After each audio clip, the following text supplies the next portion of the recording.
It is tradition during this month of Elul to recite each and every day the words of Psalm 27.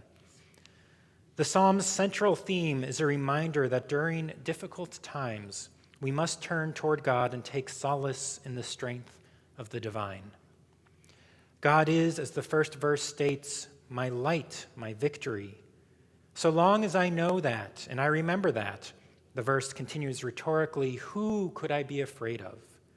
The pattern repeats the next line. God is the stronghold of my life. Who can terrorize me so long as I know that? The most famous line comes a few verses later.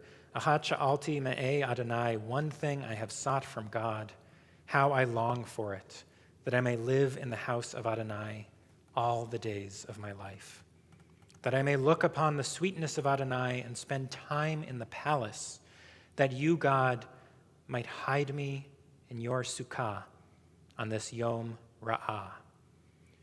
God, the psalmist, please, I just want to leave the horror of this world behind. I just want to dwell and to meditate with you, God, surrounded by your holiness. I want to dwell with you and under the protection of your sukkah, because what is outside of it? Yom Ra'ah, a day of Ra'ah. Most translations render this word as evil, but in his commentary on Psalms, Rabbi Richard Levy, Zichrono Livracha, argues that the word does not make sense in this context. A day, after all, it has no moral value. A day cannot be evil any more than a chair could be evil. Instead, citing other usages in the Hebrew Bible, Rabbi Levy suggests we understand the world outside of this proverbial sukkah not as being filled with evil, but rather chaos. Chaos seems like the perfect word to describe this season that we find ourselves in. It seems every day we face more destabilization, or perhaps even worse than that, we face the threat that the real chaos is yet to come.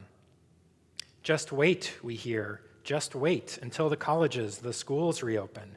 Just wait until cold weather brings people inside. Just wait until the virus mutates. Just wait until the hospitals are finally full. Just wait. Just wait. Chaos.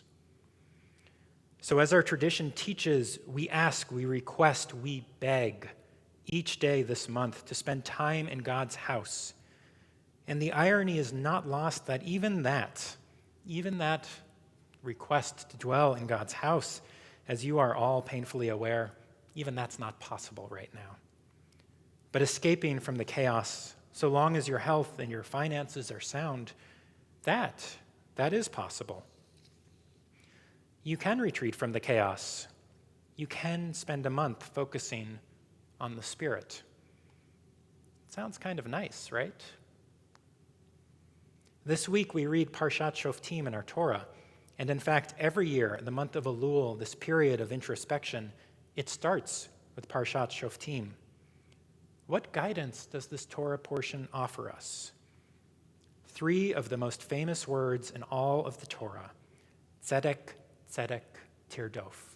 Justice, justice, you shall pursue. Tzedek, tzedek, tirdof, it's worth unpacking how much is said in so little.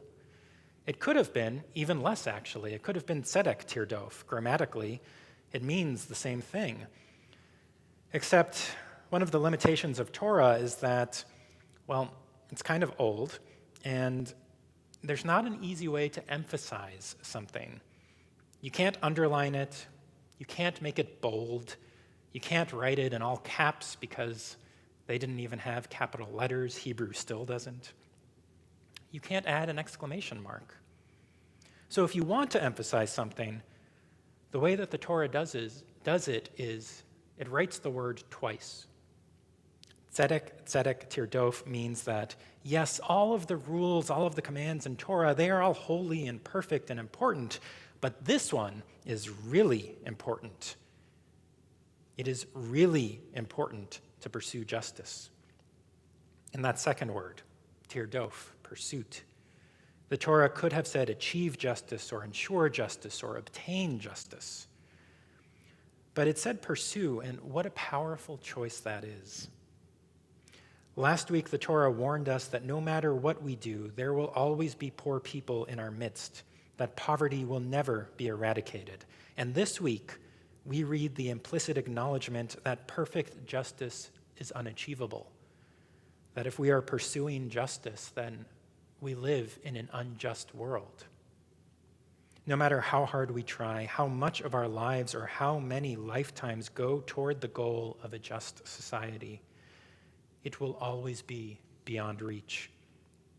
And yet, tzedek, tzedek tirdof, you must chase after it nonetheless. It's worth emphasizing the radical nature of this idea. In our Jewish tradition, it is not enough to be a good person. It is not enough to say, I caused no harm to anyone today. It is the position of our faith that so long as any harm was caused to any person by anyone or anything, it is the obligation of every Jew not just to care, but to act.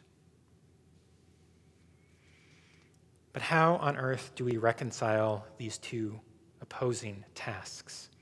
The very same week that we read this imperative to bring justice into the world, we are also to methodically examine our own souls, to shut out the world, and to focus on ourselves. It seems these are two exclusive endeavors. Rabbi Jonathan Sacks offers a helpful insight. He writes, a statement often attributed to C.S. Lewis puts it best. Humility, it states, it is not thinking less of yourself, it is thinking of yourself less. True humility means silencing the I. Rabbi Sacks continues, those who have humility are open to things greater than themselves, while those who lack it are not. That is why those who lack it make you feel small, while those who have it make you feel enlarged. To sum up, Jewish self-examination requires thinking less of the self. It's not always easy to be Jewish. As Rabbi Levi writes in his commentary on Psalm 27, sometimes on the High Holy Days, we feel as though we could stay in the synagogue all the time, drinking in its serenity, listening to its uplifting music and hopeful words. But we know that the challenge of the season is to emerge from the majesty of the palace, from the intimacy of God's sukkah, and carry the majesty, the intimacy, and the aroused awareness into the world outside the synagogue, seeking God's presence in, as Rabbi Levi describes it, the hurly-burly of life. Throwing up a sukkah in every corner of the world we inhabit, striving to make the goodness of God apparent not only to our own eyes, but to those we love and those we perceive as enemies as well. Let us consider again the chaos, the hurly-burly we face. We live in a country where the unemployment rate is officially 10%, but alarming as that number is, it's likely far higher. According to economist Elise Gold, of the 158 million Americans who were working in February, right now, 25 million, 1 out of every 6 of that group is not. For those that find themselves as the 1 out of 6, we might not be able to stop the chaos, but we, Temple, we want to help carry the burden. We are here for you. While 1 of every 6 has no job, that leaves 5, most, who do. We may know things are bad for other people, but for many of us, things are okay. The S&P 500 just today hit an all-time high. In the midst of the greatest economic shock any of us have experienced in any of our lifetimes, it is somehow possible for many to be personally unaffected. And yet here in Shelby County, more than 6,000 evictions are slowly but surely working their way through our courts. That's terrible, we can agree. But landlords, they aren't charities, we insist. But it's not my problem. But there's no way to fix it.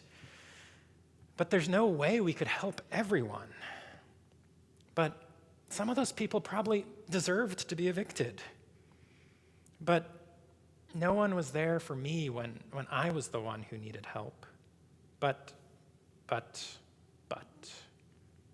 And Judaism responds, tzedek, tzedek, tirdof.